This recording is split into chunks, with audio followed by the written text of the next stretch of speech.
राजनीति को सोचने के लिए मजबूर नरोत्तम मिश्रा के समर्थक कर रहे हैं। तकरीबन 8 से 10 घंटे उन्होंने बवाल काटा, एनएच को बंद कर दिया, जनजीवन वहां पर रुक गया, जो आवाजाही थी वो पूरी तरीके से रुक गई। पुलिस ने लाठियां चलाई और बड़ी तादाद में जो बीजेपी दफ्तर है वो बीजेपी वर्कर है वो बीजेपी दफ्तर में कैद है। बाहर पुलिस खड़ी उन्हें अरेस्ट करने के लिए।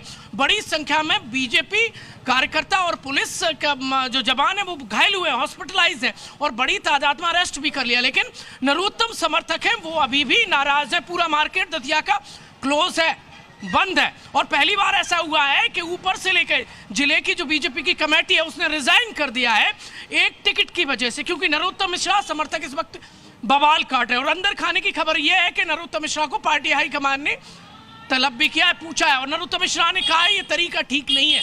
उन्होंने कहा है कि लेकिन समर्थक मानने के लिए तैयार नहीं है और वो भोपाल आने के लिए आमदा है। कह रहे कि दतिया से नरोत्तम मिश्रा को ही बदलकर फिर से टिकट दिया जाए, उन्हीं को उम्मीदवार बनाया जाए। देखिए, पहली बात तो बीजेपी ने नरोत्तम मिश्रा का टिकट काटकर चौंका दिया। अब इसके बाद समर्थक चौंका रहे हैं, बवाल काट रहे हैं। एसपी से लेकर जो दूसरे पुलिस जवान है वो घायल हुए, पत्थर चले हैं, पुलिस ने लाठियां भाजी हैं, आंसू गैस के गोले छोड़ने पड़े हैं। तकरीबन 10 से 12 घंटे प्रदर्शनकारी प्रदर्शन करते रहे।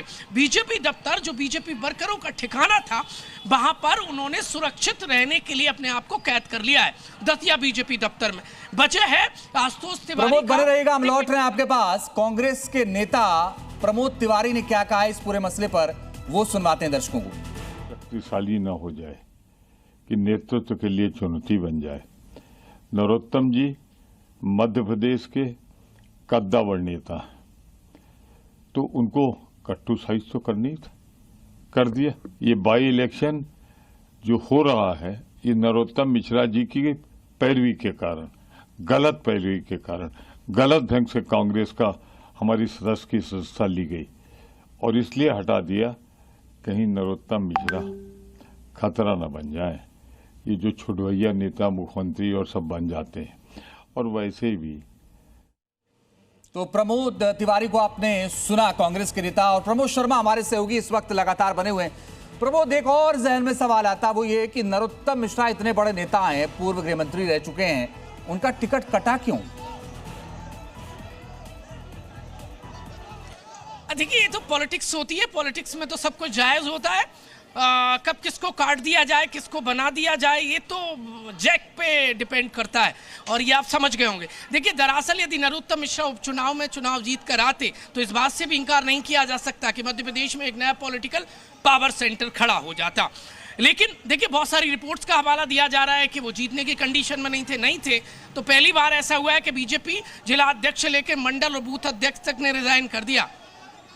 अब हालात देख लीजिए। हाँ, ये बात सही भी है कि उन्हीं की इस उपचुनाव को लेकर जो हालात बने हैं, नरोत्तम मिश्रा की एक बड़ी वजह लड़ाई की रही है। देखिए, मध्य प्रदेश बीजेपी में जो कहती है पार्टी विद द डिफरेंस, अनुशासन का जब दायरा बुलंद करते हैं उसमें अनुशासन की पोल खुल गई है, खुलकर चरम जो है विवाद पर पहुंच गया है। अब जो नरोत्तम के समर्थक हैं वो भोपाल आने की तैयारी कर रहे हैं, बीजेपी के दफ्तर में प्रदर्शन करेंगे। कोई कुछ खुलकर बोल नहीं पा रहा। आशुतोष तिवारी जो कैंडिडेट बनाए गए उन्हें बाहरी बताया जा रहा है। ये बात सही है कि नरोत्तम मिश्रा मध्य प्रदेश बीजेपी के कद्दावर नेता हैं। 2023 में बीजेपी के राज्य। चलिए प्रमोद, आप नजर बना के रखिएगा इस पूरी खबर पर, क्योंकि आगे आपसे अपडेट लेना है और दतिया से आवाज तो भोपाल पहुंची गई है। आगे आपसे अपडेट लेते रहेंगे।